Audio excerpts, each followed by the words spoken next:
I want to talk about the Leafs game on Saturday night. The Leafs are on their mandated union break for 5 days, so we don't have another Leaf game till Thursday. But what I did want to mention, there's a couple of things. The first thing is the lineup decision, and people are like, "Oh, don't overplay this. Like, it's not a big deal." I'm having an issue, and I've had an issue with this since Mike Babcock, of the Leafs not dressing their best 6 defensemen. And of the 8 regular Leafs defensemen since the All-Star break, Timothy Liljegren is last in expected goals, or like most against. Lyubushkin's number 1, and I realize it's a somewhat of a smaller sample size, but I do think at this time of year you do have to look at the smaller sample sizes and go, what are we trending towards here? The playoffs are entirely small sample sizes. Simon Benoit has come in, earned his spot in the lineup. Is he Victor Hedman? No, but he's a useful piece on a thin defense. And the Leafs decide, you know what? I'm sorry, you were not born shooting the correct way. So, guy who is eye test and numbers wise not been great. No, I don't think he's the worst defenseman we've ever seen, but I think he's not been great. And he admitted that in an interview a couple of games ago. I haven't been right. Which is great. I respect that. Self-accountability. I just wonder, just to get Joel Edmondson in the lineup, did you have to pull Simon Benoit? Do you have to put Timothy Liljegren in? Can you give this guy a break so he can figure it out? First of all, I agree with that. They're not putting Timothy Liljegren in a position to succeed. The second thing I would say, it is unjustifiable that the Leafs went out this deadline, spent 2/3, a fourth, a fifth, a sixth, 2/6 maybe. Mm-hmm. I can't remember what they all were. And Dmitry Ovchinnikov. So they spent 6 draft picks and a prospect. They went out and they got 1 right-handed D, and it was Ilya Lyubushkin. If you needed a right-handed D that bad, the fuck are you trading for Joel Edmondson for? Like, I think he'll have value in the lineup come playoff time. We've seen it. But you obviously had a priority here. And it was a right shot D. And you didn't even address it. I mean, you got Ilya Lyubushkin, I guess. But, like, how are you building that guy's confidence up? Basically going to the media, your head coach is like, yeah, but he shoots right. How are we still having this problem? It kills me to take Simon Benoit out of the lineup. That's what he said. Understandable. But Liljegren shoots right. We need that right-handed shot in there. Like, and that's not Sheldon's fault, by the way. That's the organization. I mean, the lineup call is Sheldon's fault. The lineup call is Sheldon's fault, for sure. I agree with that. And it's Benoit getting benched in a game in Montreal. Supposedly friends and family were going to be there. And it's a coach kind of indirectly undermining his general manager in the media. There are a lot of Mike Babcock parallels here. There are. We're just not really talking about them because they won the game. It's a terrible game. But like, yeah, you could tell they were about to take a break. Well, I mean, flu, injury bug, guys out of the lineup, 5 games in 8 nights, just got through the trade deadline. They look beat. And 2 points. Except for Max Domi. Except for Max Domi, because he's like, fuck these guys. I want to stick it to the Habs. There's so many pictures of him in a Habs uniform, and he's trying to erase all of them. So many. I don't know. It's the performance on Saturday. I said it in the LFR. 2 points is 2 points. Take them and run. I don't understand that lineup decision. And maybe you do that because it is the Montreal Canadiens. Like, they just lost Jake Allen, who was a big leader in that room, and Sean Monahan. Like, they are depleted. It would be a better... Less at stake. It would look better on Sheldon if Liljegren didn't go out there and then proceed to be the worst out of the 6. That's the other thing. And it's not like, listen, I'm not saying Simon Benoit is Victor Hedman here, but I do question that. Like, I know that they see what we're seeing. I know that. Because Sheldon Keefe doesn't come out and say, it kills me to take this player out of the lineup, but I got to dress this guy. Like, he's made some really unpopular decisions this year. Well, I think he's been allowed to. He's been allowed to, which is important. It's not about being all these guys' friends. It's about making the right decisions. Scratching David Kampf in the middle of a 300-plus game Ironman streak, like, I'm sure that didn't sit well. Difficult to argue he didn't kind of deserve it a little bit. at the time. There was another player who deserved it more at the time, but it doesn't mean that David Kampf didn't deserve it. Right. Benoit's done nothing to deserve that. Exactly. He's been exemplary. What kind of message does that send? That's my question. Is like, okay, so here's a guy that's no come one's in. job is safe. Even when you do well, we're gonna screw. Like that part that's a bad message. It is. You can't tell me that hey, you've performed extremely well and that's why we're gonna sit you. The message is, Brad, you've done a bullshit ass job. I need guys who shoot right. And you know what? You know what's funny? Like, he's even complaining about the same thing Babcock did. Yeah. I need a guy who can shoot, not just play right. Shoot right. And by the way, they lost a guy who can play right, who shoots left, on waivers. Lagesson. And William Lagesson. Like, now they're in a position where you get one injury, it's probably Giordano. You get two injuries, it's Timmins. Well, at least Timmins shoots right. Max Lajoie? Marshall Rafai?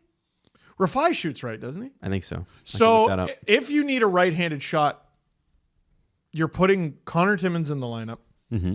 And if you're not satisfied with him, the next guy up is Marshall Rafai, I'm pretty sure. Mm-hmm. Or Max Lajoie. Lajoie's a lefty. Oh. No, Rafai shoots left. Oh, for fuck's sake. Like, what can they do? Would have been nice to have William Lagesson. Why did they do that? Why did they do that? I don't know. Reasons. I assume cap reasons. Like, it hurt their depth. Like, they bolstered it only to lose a guy for free. Did they get too many bodies? Like, did Brad Living get too many defensemen? You know, I think maybe got the wrong one. Like, Lyubushkin had a bad game on Saturday.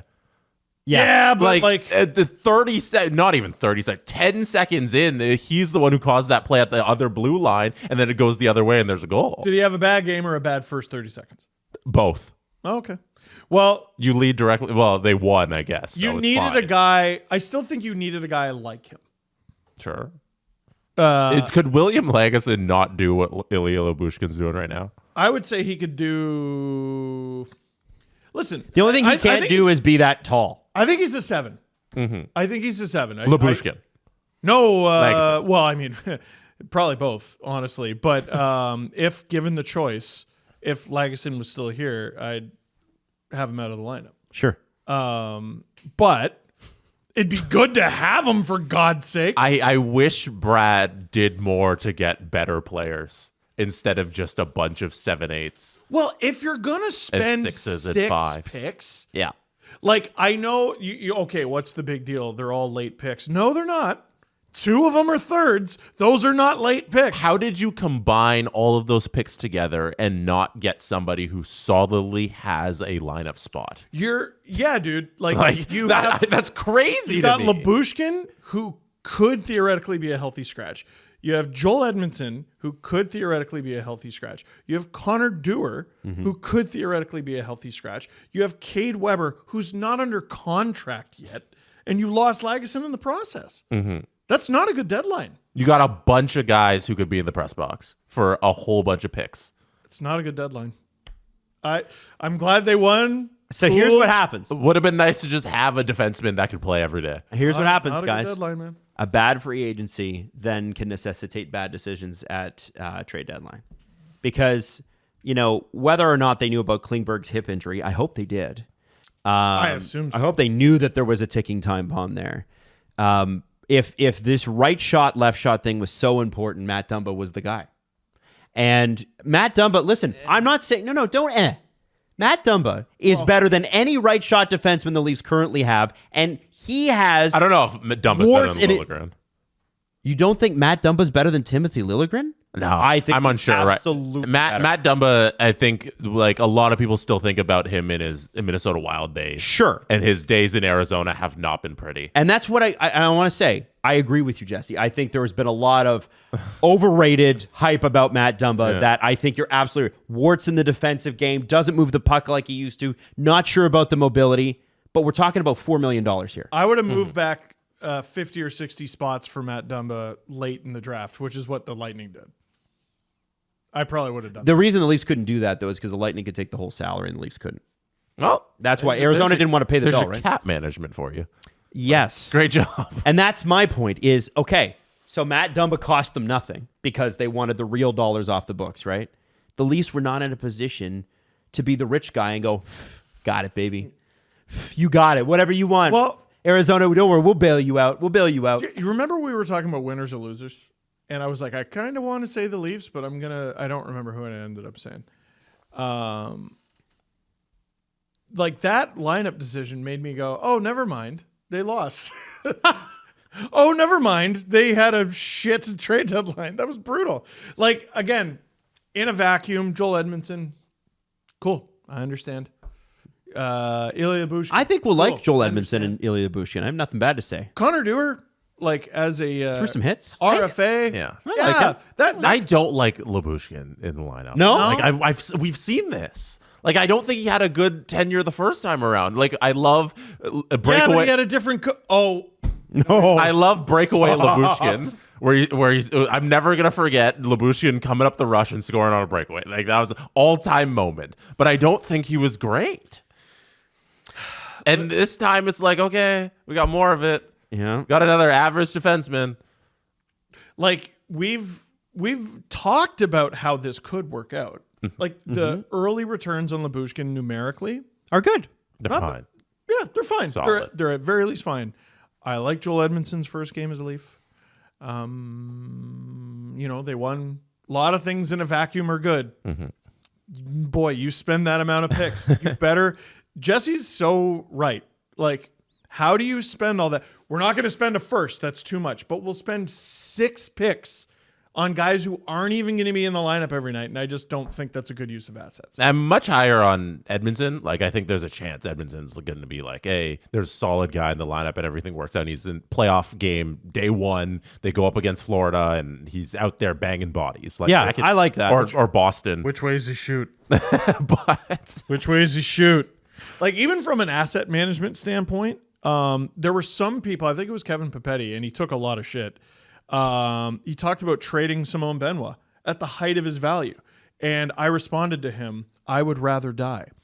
And I still would rather die. But if he's going to be a healthy scratch, maybe that was the go move. do something. Maybe that was the move. Yeah. Oh, so boy. it's so rare that a GM looks at a player at their highest value and says, yeah, I'm going to take advantage of this. Adam Wylde made the case on Friday, and he yelled and screamed about trading Easton Cowan, or Fraser Minton. Fraser Minton Sorry. is at the top of his trade value right Fraser now. Minton right now because he's a bunch of magic beans, and you can get a lot for magic beans, and you can get a solid player who you know what's going to be in the mystery box. You don't have to wait for the box to eventually be a boat. You can just take the boat. So you can trade Fraser Minton and get your boat. So People talk about Fraser Minton like he's going to be John Tavares. No, he lived in John's house. He's going to be probably tops out at a 4. Maybe he's a Connor Dewar. Maybe he's a David Kampf. I don't. That's what the projections are. We don't know. That's the thing. Like he could be a first line. But right now, he's the captain of the Kelowna Rockets. Yes. He was the captain of Team Canada World Juniors. No. Yes, he was. Kamloops Blazers. Kamloops Blazers. Excuse me. Sorry. Sorry. Very different. Sorry. Yeah. Apologies to all the WHL Jerome fans. That's McGinley embarrassing. co-owned. Didn't Shane Doan co-own? All I'm trying to say is that Fraser Minton was the time. Yeah, he could turn out to be a 10-time All-Star. Wow. First line Can't center wait. for some team. But right now, he's just a pile of stuff you can get for assets that can help you win the Stanley Cup in 2024.